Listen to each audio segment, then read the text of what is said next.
सभामुख महोदय, यो सदनमा पटक पटक उठेकै कुरा हो। हाम्रा युवकहरू रसियन आर्मीमा सर्भ गर्दैछन्।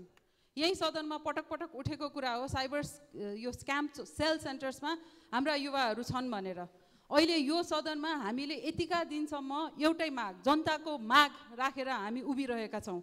तर अहिलेसम्म पनि सरकारले न त संसदीय छानबिन समिति न त उच्च स्तरीय छानबिन आयोग बनाउँछु भनेर कतै पनि जनताको आवाजको सुनवाई गरेको छैन। सभामुख महोदय, जनताले सदनमा आफ्नो आवाज नसुन्ने हो भने कहाँ गएर चाहिँ सुनाउने? हाम्रो लोकतन्त्रको अभ्यास यही होइन? जनताको आवाज यहाँ बोलिन्छ, यहाँ सुनवाई हुन्छ, यहाँ सरकारले सुन्छ भनेर।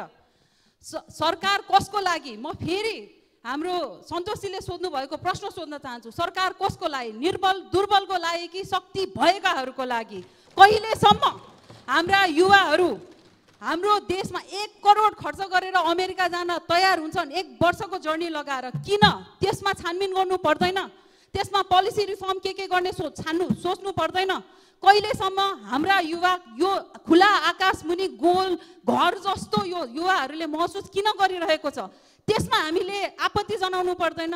त्यो स्वीकारोक्ति गर्नु पर्दैन? यहाँ कतिजनाको छोराछोरीको उमेरको मान्छेहरू छन्, नाति नातिना पुस्ताहरू यहाँ देशमा बस्दिन जान्छु भनेर बाहिर गइरहेछन्। किन? जाने माध्यम के हो? Visit visa. रसियामा कसरी गएको छ? भिजिट भिसामा। खाडी मुलुकमा कुवेतमा डोमेस्टिक वर्कमा कसरी गएको छन्? भिजिट भिसामा। आफ्नै अगाडि आफ्नो मोल राखेर मालिकले किनिन बेच गरिरहेछ। त्यसको विरुद्ध होइन हामीहरू के? हामी यो मोडर्न डे स्लेभरी हामी एक्सेप्ट गर्छौँ? This is modern day slavery. सभामुख महोदय, यो सभ्य समाज के को हिसाबले हामी सभ्य समाजमा छौँ भन्ने? पावर त comes with a self life. अहिले आफू पावरमा छ भनेर जनताको समस्याको यस्तो ठुलो मुद्दाको सुनवाई नगरिकन अहिलेसम्म सरकार बसिरहेछ। म खबरदार भन्न चाहन्छु सभा